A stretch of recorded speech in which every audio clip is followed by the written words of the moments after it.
What's up, everyone? Kevin here, and it is August 19th, 2 weeks into the 2018 NFL preseason, and salaries are up on Fanduel and DraftKings for Week 1.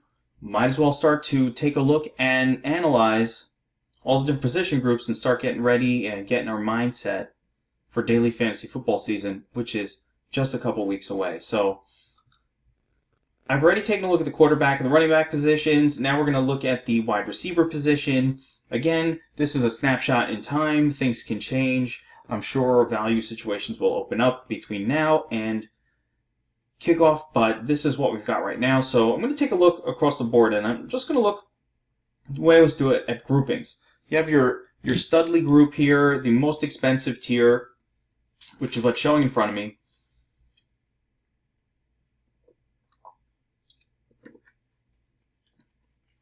And the first thing we want to do is just kind of figure out which wide receivers out of this group we might be interested in. And, you know, most expensive guy is most expensive for a reason. Antonio Brown, last season, opening day, I mean, he kicked ass. We had a similar situation last year than what we do this year, where Le'Veon Bell wasn't really set to be heavily involved because he had not participated in training camp, and it's at this point I believe he is still not participating in training camp, so it's kind of looking like the same situation where they might have to ease Bell back in a little bit. He got his reps, I mean, he played, but it was this idea that, you know, ease him back in. He did not have a good game, and the Steelers offense as a whole did not have a good game opening weekend last year at Cleveland, but Antonio Brown did. He had a pretty good game. Didn't even get a touchdown, but 182 yards, 11 receptions. Just a big game. But yeah, I mean, the team didn't score a lot of points, but when you do that. Now, that was before the emergence of Juju Schuster, but this wasn't. So he could definitely do that anytime. Now, it is important to note that Antonio Brown had his duds last season against New England, which is a reminder of the next wide receiver, what we need to keep an eye on. Colts, no reason. Not good defenses. This one's pretty good, but, you know, he had bad games last year. It's important to keep it in mind. But, I mean, this is a good spot at Cleveland. Hopkins, you know, the reason I pointed out in the Antonio Brown thing against New England is because the Patriots try at least to do. Now, I don't think anybody can guard DeAndre Hopkins, but the Patriots at least try to negate your number one target, your number one weapon. And trust me, Bill Belichick already knows that DeAndre Hopkins is the best weapon that the Texans have, and you would think that they will game plan to take him out of the game. So if there's any risk, there's that. But in general, Hopkins, look what he did with no quarterback. No quarterback. Just, you know, no one. 14, 16. These are FanDuel points. Double digits. Has the occasional massive game.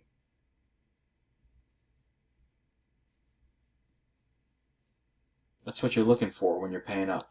Michael Thomas, another guy I like week 1. There's no Mark Ingram on that team right now, which means Breeze is going to have to be thrown for those tutties.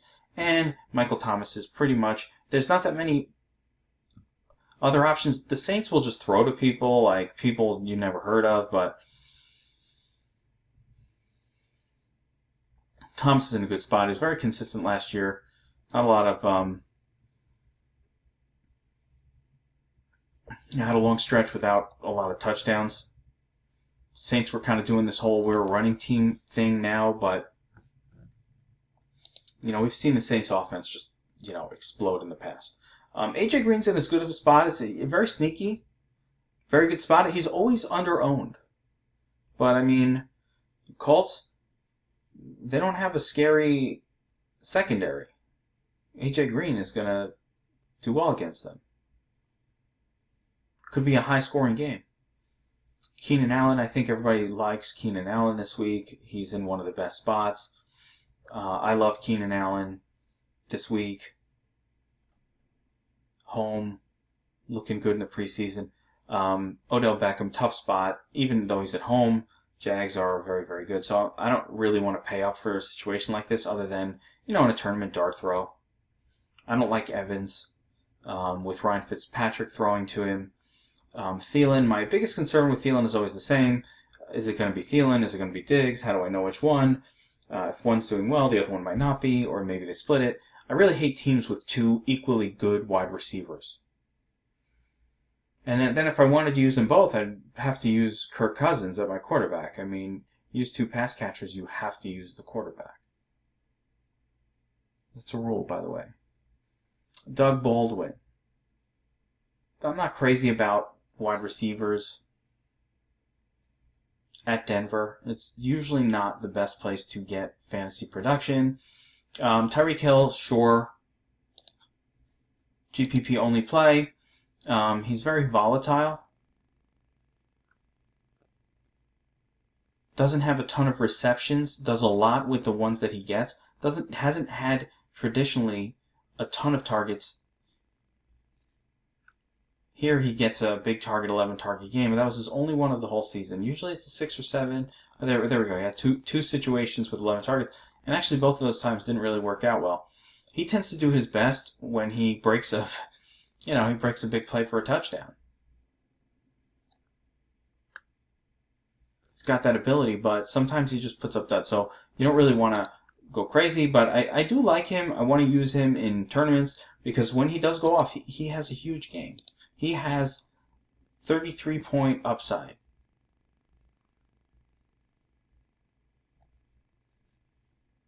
That's a very big score, particularly on Fanduel. T.Y. Hilton. Anytime Luck is throwing to Hilton and Hilton's at home, you want to play him. Like, he's a tournament play. He's not a... It's not a safe pick. I mean, if you look at his results last season, there was a whole lot of twos, single digits, I mean, kills your lineup type numbers. Killed it. You know, like, you can't trust this guy.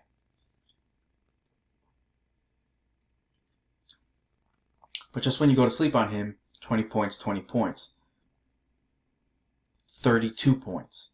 Like, the textbook tournament player, T.Y. Hilton. I think he'll be a little better with Andrew Luck at the helm. They had no quarterback.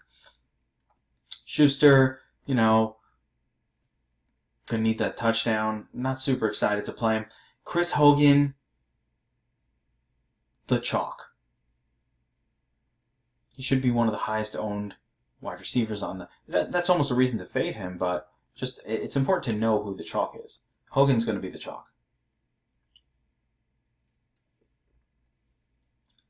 He could be the highest owned. Jarvis Landry, right there with him.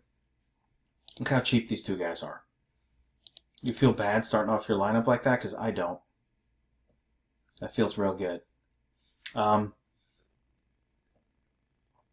I like the idea. I mean, just in the general lineup as I'm looking at this, like, you put Fuller in here, you put Deshaun Watson at quarterback, you've quickly created a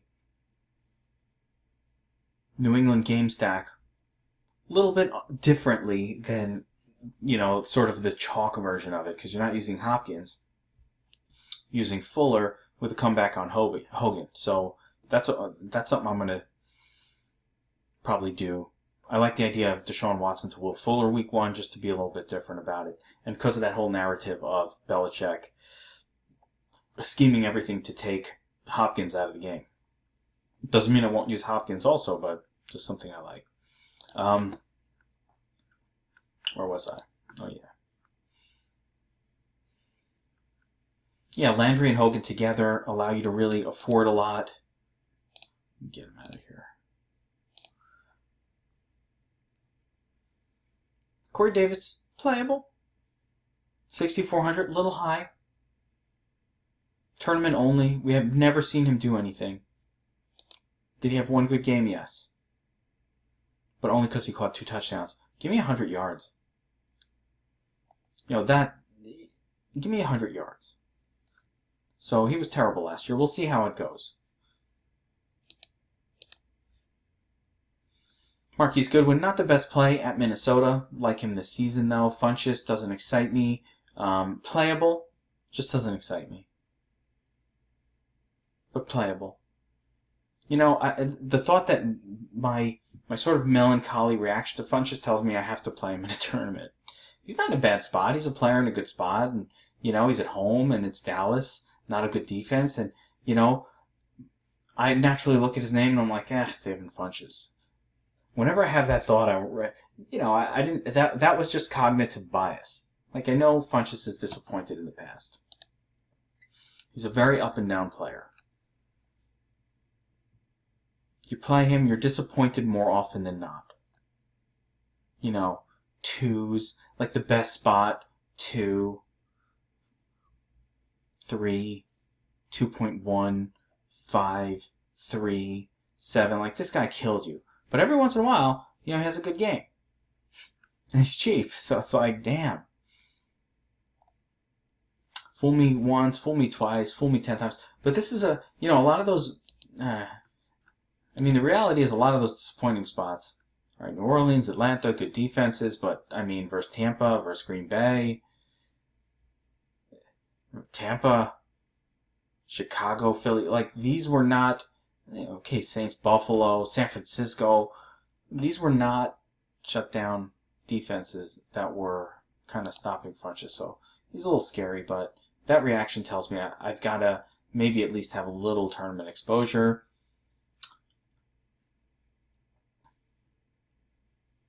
If this was DraftKings, you know, these are some names that might be interesting. I'll actually pop over to DraftKings, get that lower level, because I don't really use these types of wide receivers on Fanduel, but like, you know, Michael Gallup, okay. You know, he looks like he's going to be the starter. DJ Moore, okay. 4,100. He's been looking good in the preseason. Going to start.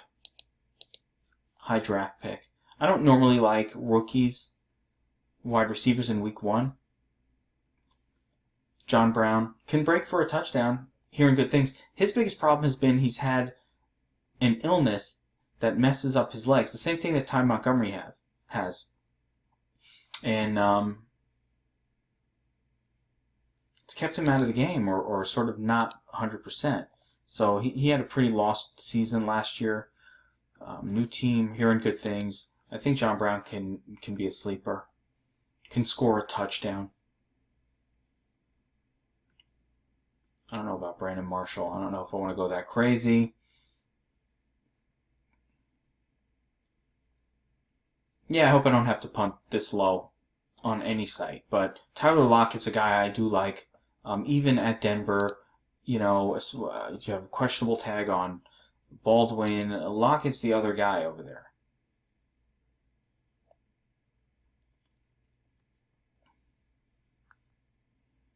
Yeah, I might not need it though. We'll see how it goes. Anyway, all right, that's it, guys. That is the wide receiver position. Week 1.